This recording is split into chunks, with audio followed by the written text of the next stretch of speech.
Vamos iniciar então a nossa aula que aconteceu no dia 27 de outubro. Essa aula então é a número 11, porém antes eu gostaria de estar lembrando de vocês sobre os aspectos da curva de nível que a gente viu na aula passada. Então uma grande importância que a gente tem desses aspectos da curva de nível é que valores mais altos no centro, quando a gente verifica que eles são então cobertos por valores mais baixos nas laterais, significa que a nossa direção do escoamento vai ser então para essas direções. Então, como vocês podem acompanhar pela flechinha, sempre vai vir do ponto mais alto para o mais baixo. Então, o escoamento ela vai cair dessa forma. Mas é importante lembrar que nem sempre o ponto mais central ele vai ser de maior valor. As curvas elas podem tanto ir aumentando quanto diminuindo, por isso que é bom tomar bastante atenção, porque temos áreas de montanhas, áreas de vales, então cada uma delas vai ter representações diferentes. Dentro dessas representações, a gente tem, por exemplo, a depressão, onde a gente tem um pico maior, como era o caso da montanha, por exemplo, ela vai diminuindo as curvas de níveis posteriormente, mas também existem casos onde existem curvas mais afastadas, que podem também ir aumentando. Então, a gente verifica que inicia no 10 e ela vai aumentando, se afastando. Então, tem essa elevação. Então, temos uma depressão quando vai diminuindo e uma elevação quando ela vai aumentando.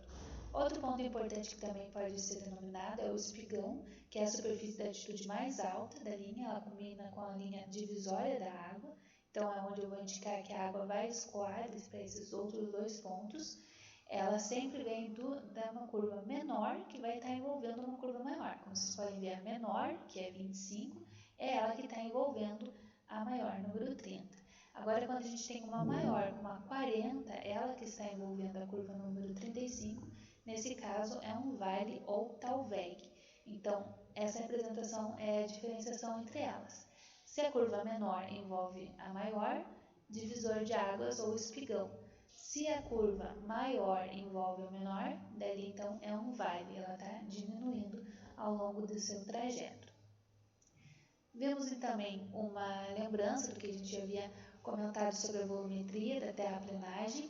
Lembrar que a terraplenagem ela vem justamente para aplanar o terreno, então a gente tem áreas onde elas vão acontecer o corte, outras áreas que precisam aterrar, a fim de que fiquem com as mesmas alturas, né? No caso, as mesmas cotas. Então, nesse caso, dentro desse processo da terraplenagem, a gente vai ter a escavação propriamente dita, depois vai ter a carga desse material no equipamento, vai ser transportado e depois a descarga. A terraplenagem pode ser manual ou mecanizada, mas a mecanizada tem grandes investimentos, um alto custo, inclusive às vezes de aluguel dos equipamentos, e além disso é necessário ter uma mão de obra especializada para que eles consigam realizar essas obras com serviços mais planejados.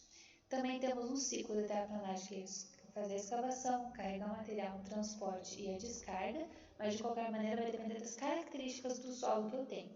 Se ele é um solo mais de pedregulho, se ele é arenoso, argiloso ou citoso, todas essas características elas vão estar me conferindo através das análises da sondagem. Então a gente coloca o trato na superfície, vai verificar até qual cota eu vou estar escavando, descobrindo então o tipo de material que eu tenho no meio. Aqui temos alguns equipamentos que podem ser usados na terraplenagem e também é importante, depois que foi feita toda essa movimentação, realizar a estabilização do solo, deixar o solo então estável, evitando com que ele possa se locomover ou ele possa então trazer alguma dificuldade com relação a obras não ficarem estáveis e firmes. Para isso, o solo deve ser compactado, reduzir os espaços vazios aonde poderia passar a água ou poderia passar o ar. Então, esse adensamento ou compactação, ele pode ser então a expulsão do ar e dos poros, onde poderia ter também a passagem da água. Dentro dos nossos objetivos da compactação, a gente tem que é o aumento da resistência de ruptura, redução dos possíveis variáveis volumétricas e a redução da permeabilidade. Então, nesses casos, a gente tem então a variação com sulcos erosivos, presenças então de poros, a gente tem águas intersticiais que passam no meio escoando, também temos a presença do ar, então quando estiver compactando esse material, vai expulsando então todo o ar e expulsando água, evitando também com que a água consiga permeabilizar mais forte. Então a gente deixa um solo mais impermeável, impedindo a passagem de água. Nossa compactação é utilizada em aterros, onde a gente vai lançando o resíduo sólido urbano, depois vai colocando uma compactação em cima para depois ir cabendo novos lixos. Lembrando que nesses casos é importante ainda colocar a manta geotérmica, evitando com que haja uma contaminação pelo churume. Também é utilizado o serviço de compactação para base e subbase de pavimentação. Então, se a gente está arrumando determinadas vias, o tráfego é importante deixar então bem pavimentado. Barragens, porque tem uma grande movimentação de terra, mexe-se na estrutura, e também fundações. A compactação pode ser realizada por pressão estática, pode ser por vibração e também por impacto. A gente tem aqui um exemplo das motoniveladoras, que são aquelas que vão deixar então mais nivelizado, estabilizado, sem os torrões muito secos, nem blocos, deixando então mais correto a altura e também o seu controle do solo e fazendo com que ele esteja então realmente nivelado, como o próprio nome diz. Dentro dos processos que a gente verificou, então, existem áreas que, para deixar a área mais planar, é necessário cortar algumas áreas onde eu tenho terra demais e também aterrar nos pontos onde eu tenho falta de terra. Então, às vezes, o que eu consigo retirar de um ponto, eu posso fazer a substituição aterrando em outro. Porém, em alguns casos, também acontece uma falta de terra, então você tem que comprar, é um custo a mais para a empresa também. Em outros casos, ele sobra, que daí também pode ser vendido, então seria um ganho que a empresa tem. A terraplanagem é esse conjunto de operações necessárias para remover a terra dos locais onde a gente tem excesso, mas também colocar nos pontos onde tem falta, para executar o seu plano. Então aqui a gente tem o nosso projeto de terraplanagem. Para verificar quais são os pontos que eu tenho que cortar e aterrar, eu posso usar o método das alturas ponderadas, lembrando então que eu faço esse nivelamento através da determinação das cotas de altitudes, então de 20 em 20 metros. Áreas aqui, como podem ser representadas, uma parte vai ter que ser cortada e outra parte vai ter que receber terra, que é aterrada. Dentro desse método das alturas ponderadas, a gente tem pesos específicos com relação aos pontos. Então, pontos das extremidades, eles valem 1, pontos no meio valem 2, pontos 3 seriam aqueles que a gente tem figuras não completas, e o ponto 4, então, nesse caso, onde a gente verifica esse quesito de interferência das 4 vertentes de todos os lados. Para calcular a cota de passagem, a gente tem essa fórmula, que o somatório da cota vezes o peso é dividido pelo somatório de todos os pesos. Então, a gente tem aqui um exemplo. A gente tem essa representação do ponto que foram medidos, então A1, A2, A3, A4, A5, da mesma forma para a linha do B, C e o D. O que a gente pode ver é que foi notado os valores das cotas existentes, então 36,3, 34,8, 33,5 e 32,2. Como eu tenho áreas mais altas, se pudéssemos verificar a representação, então a gente verifica pontos mais altos e alguns pontos bem baixos, onde vai precisar então fazer o aterro e nesses pontos altos realizar um corte. A gente faz então a anotação dos pontos, os valores das suas cotas e multiplica pelos pesos. Depois a gente soma esses volumes de peso e soma também todos os pesos que foram verificados. Então, através disso, a gente faz esse cálculo da cota de passagem, que ela é então a divisão desse somatório da cota peso com o somatório peso no denominador. Então, nessa cota 34,3, se a gente pudesse fazer a representação, ela ia estar então abaixo, né? E conseguimos ver aqui que 34,8, então ela vai estar à direita. Então, a curva de passagem é essa linha aqui mais completa. Quando então eu tenho pontos aqui mais baixos, como 33,5, ele está abaixo do 34,3, aqui me falta terra, então eu vou ter que aterrar. E nesses outros pontos aqui para cima da linha, 34,8 até 36,3, eu tenho muito mais terra do que eu quero colocar como cota de passagem. Então, esses pontos aqui específicos, eu vou ter que fazer o corte. Aqui a gente relembrou um pouquinho dos nossos cálculos, dos métodos das alturas ponderadas. Então, a gente verifica várias seções para saber onde que eu vou ter que fazer o corte, onde que eu vou ter que fazer o aterro. Então, através desses cálculos, eu faço essa divisão das seções e depois faço o cálculo do volume com as áreas que foram descobertas.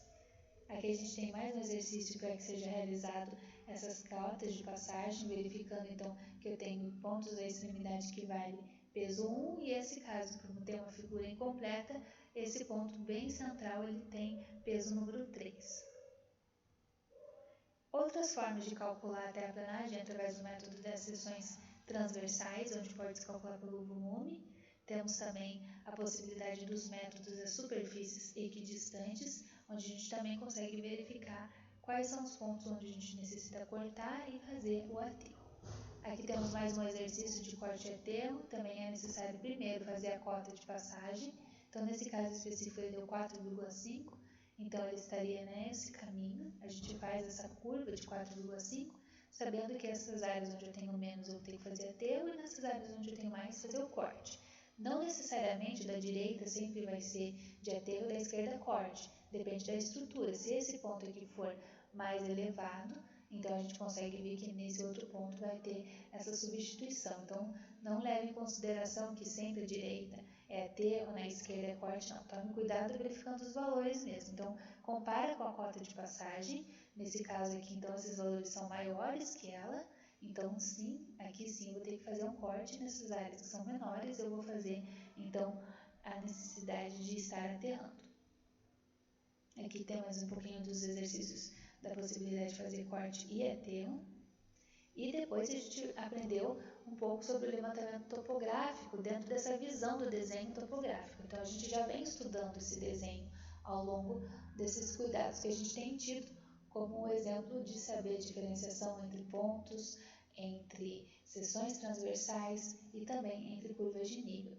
Além disso, quando a gente fala de um desenho topográfico, a gente entra no quesito da escala, que é muito importante de ser evidenciado. A gente tem escalas maiores e menores que vão trazer uma representabilidade da sua anotação que você fez em campo. Então, para conseguir realmente fazer o desenho do que você está analisando, é necessário, então, verificar qual que é a melhor escala e a mais apropriada. Dentro do meu planejamento para fazer o levantamento topográfico, eu tenho que tomar vários cuidados com relação às operações. Então, definir o tipo de unidade que eu vou estar expressando, as coordenadas, latitudes, longitudes, graus, minutos, segundos, ou coordenadas métricas, ou outros tipos. Tenho que definir o meu sistema geodésico de referência, porque senão vai alterar os valores de cota. Tenho que definir o horário que eu vou medir, quanto tempo que vai ser de coleta, quais serão as localizações dos pontos a serem medidos, colocar também antena e receptor, no caso da utilização até de GPS. Então, nosso levantamento topográfico é a medição e uma representação através de uma planta ou de uma carta. Esse levantamento pode ser só a nível horizontal, então, no caso, é um planimétrico, eixo XY, mas se eu colocar um eixo Y de altura, então ganha uma altura no meio, então vira plane-altimetria. Aqui a gente tem uma representação dos possíveis desenhos topográficos, lembrando então que a própria topografia em sua definição é descrever o local, fazer o desenho deste local, e também a gente tem um cuidado com relação à escala, que sempre vai ser a medida do desenho divididos pela distância real de um determinado ponto. Alguns desenhos topográficos ainda podem ser realizados em 3D, facilitando a visualização de quais são os pontos mais altos através de cores mais quentes e os pontos mais baixos com cores então mais claras. Elas são então representadas pela escala e você pode também estar utilizando diferentes papéis para fazer o seu mapa. O tamanho do terreno que a gente está verificando também deve ser levado em consideração a respeito de qual escala que eu vou estar utilizando. Então, essas escalas que eu tenho um denominador grande, significa que elas são pequenas. As escalas pequenas são realizadas através, então, de mapas de estados, países, continentes e até cartas de alguns municípios. Agora, se o meu denominador ele é pequeno, ele é inversamente proporcional à escala, então a escala nesse caso é grande. Escalas grandes são utilizadas para detalhar terrenos urbanos, plantas de pequenos lotes e edifícios, por exemplo.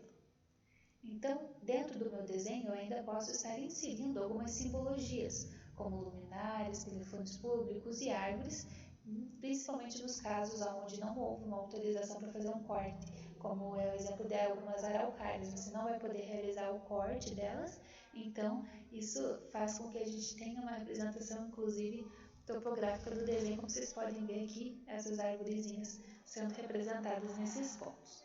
Pode-se fazer um mapa com os pontos que foram cotados, levantados, e aqui tem então essa figura final mostrando como a representação mostra inclusive vias que a gente tem de tráfego, áreas azuis são relacionadas aos recursos hídricos, lagos, rios, e também aqui essa medição de todos os pontos cotados e tabelados. É importante que o desenho então tenha essa legenda para explicar quais são os pontos verificados, além de ter a assinatura dos coordenadores, dos engenheiros, títulos, datas, para verificar como que estava o levantamento topográfico naquele momento, então naquele dia em específico. Eu agradeço a atenção de todos, esse foi um resumo da nossa aula e em caso de qualquer dúvida eu fico à disposição. Obrigada!